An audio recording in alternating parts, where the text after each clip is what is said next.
Жалпы бюджети 66,7 миллион долларды түзгөн бул долбоордун алкагында Кара Суу жана өзгөн райондорундагы 32 айылдын 158 миңге жакын тургуну таза суу менен камсыз болот. Каражаттын 60 миллион долларын фонд катары берсе, 6,7 миллион долларын Кыргызстан өзү каржылайт. Учурда Ноокат районунда таза суу тартуу иштери кызуу жүрүүдө. Кыйналгыча жаныбызда чыгып турса макул болобуз. Канча иштеткенибизге чечик болуп калса, иштеткенибиз жараша төлөйбүз да. Ошо малалы өз менен ичебиз ошондо дагы. Мейли ошо суу өтүп калса, сүйүнөбүз, жакшы болот эле. 5 жылга эсептелген долбоордун алкагында 890 чакырымдан ашык суу түтүктөр курулуп, жаңыланат. Ошондой эле 33 артезиан скважинасы бургуланып, 54 резервуар курулат жана мектеп, бала-бакча, фаптардагы 95 санитардык түйүн жаңыланат.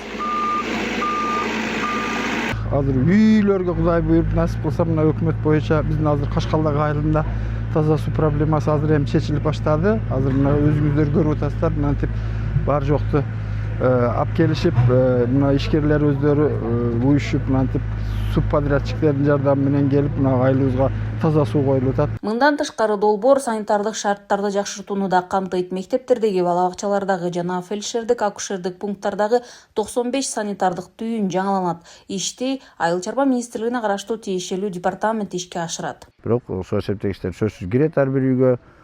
Себеби суу эсептегич болбосо суунун кадырына жетпейбиз. Себеби чөнтөгүбүздөн кичине тыйын тыпыракча кеткенде анан экономду баштайбыз да. Жөндөн жөн көчөгө, талаага, эгин талууларга кете бербеш керек. Кээ бир жарандарыбыз бар эми үйлөрүнө көчөт сугаргысы келет, гүл сугаргысы келет.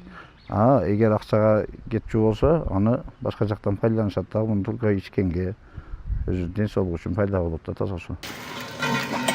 Долбоорду ишке ашыруучу агенттик катары суу ресурстары, айыл чарба жана кайра иштетүү, өнөр жай министрлигине караштуу ичүүчү суу менен камсыздоону жана саркынды сууларды чыгарууну өнүктүрүү департаментинин долбоорлорду ишке ашыруу тобу аныкталды.